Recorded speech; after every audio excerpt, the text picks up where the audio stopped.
सुगंधा और उसकी सास कांता के बीच एक अजीब सी जंग रहती थी। ये जंग थी किचन में कौन ज्यादा अच्छा काम करेगा और घर के सदस्यों के दिल जीतेगा। और उनकी इस जंग में हमेशा कुर्बान होते थे उनके दोनों पति। कैसे? आइए देखते हैं इस किचन पॉलिटिक्स की कहानी में। एक दिन किचन में, माँ जी, आज मैं बना रही हूँ मेथी की सब्जी। इस खाने से घर वालों के पेट की सारी समस्या खत्म हो जाएगी। और मैं बना रही हूँ तड़के वाली छाछ, जिसे पीते ही गैस की समस्या कभी नहीं होगी। दोनों अपने अपने खाने को लेकर टेबल पर पहुँच जाती हैं। तभी सुगंधा के ससुर उसकी बनाई सब्जी की तारीफ कर देते हैं। अरे वाह, मेथी की सब्जी भी बनी है, बड़ी ही स्वादिष्ट है। वाह बहू वाह। अरे बहू, लेकिन इसमें इतनी सारी मेथी बर्बाद करने की क्या जरूरत थी? देखिए माँ जी, ये तो वो मेथी है जो आप रात में भिगोकर सुबह उसका पानी पीती हैं, और जो मेथी फेंक देती हैं, उसी से मैंने ये सब्जी बनाई है। अरे वाह बहू, तुमने तो बड़ा ही समझदारी का काम किया। बस अब क्या था, कांता जी का तो मानो ये सुनकर खून ही सूख गया। वो फैसला कर लेती है कि किसी भी तरह वो अपने खाने की तारीफ लेकर ही रहेगी और सुगंधा को किचन में उसकी कमियां गिनाएगी। कांता फ्रिज खोलकर देख रही होती है और फिर सुगंधा से कहती है, अरे बहू, ये क्या, पूरा फ्रिज गंदा पड़ा है। तभी वहाँ सुगंधा का पति आ जाता है। वो सुगंधा को डांट कर कहता है, सुगंधा, तुम्हें कितनी बार कह रखा है कि वायरस फैल रहा है, साफ सफाई का पूरा ख्याल रखना है, लेकिन तुम किचन में इतनी गंदगी रखोगी तो कैसे चलेगा। सुगंधा सास की तरफ देखती है, जहाँ वो मुस्कुरा रही होती है। सुगंधा समझ जाती है कि सास ने उससे बदला लेने के लिए ये सब किया है। दोनों रात के खाने की तैयारी में लग जाती हैं।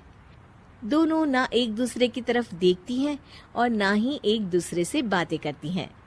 रात को खाने की टेबल पर एक एक कर दोनों कई तरह के अलग अलग व्यंजन टेबल पर लगा देती हैं और अपने अपने पति के पास जाकर खड़ी हो जाती हैं।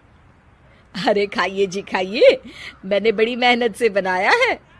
प्लेट में वो खाना डालती हैं।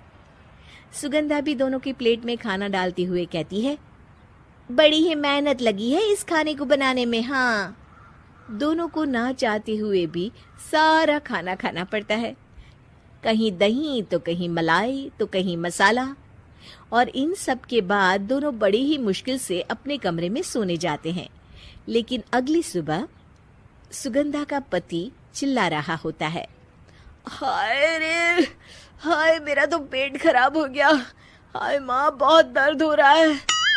तो वहीं कांता के कमरे से भी कुछ ऐसी ही आवाज आने लगती है। हे भगवान, इस सास बहू की लड़ाई हमारी जान लेकर रहेगी। जाओ कोई डॉक्टर को बुला कर लाओ। डॉक्टर आते हैं।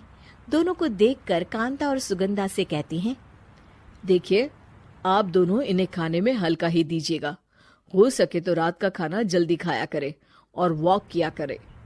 इतना कहकर डॉक्टर वहां से चले जाते हैं।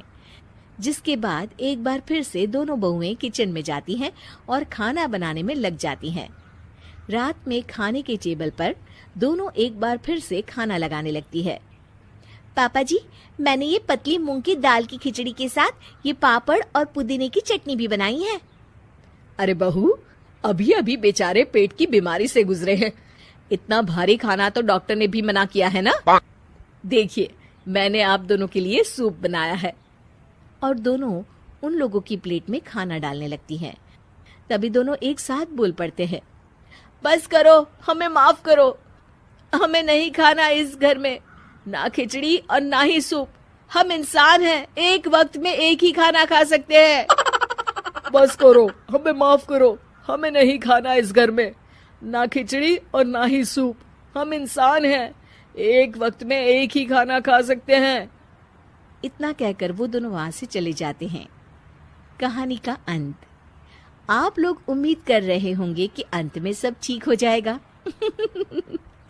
नहीं जनाब, अगर सास बहू के बीच सब ठीक हो जाए तो आप ये सीरीज देखे ही क्यों? तो मजा लीजिए इस चैनल में सास बहू से जुड़ी कहानियों का, क्योंकि ये ऐसा रिश्ता है जिसकी मिठास उसकी खटास में हमेशा ज्यादा ही रहती है।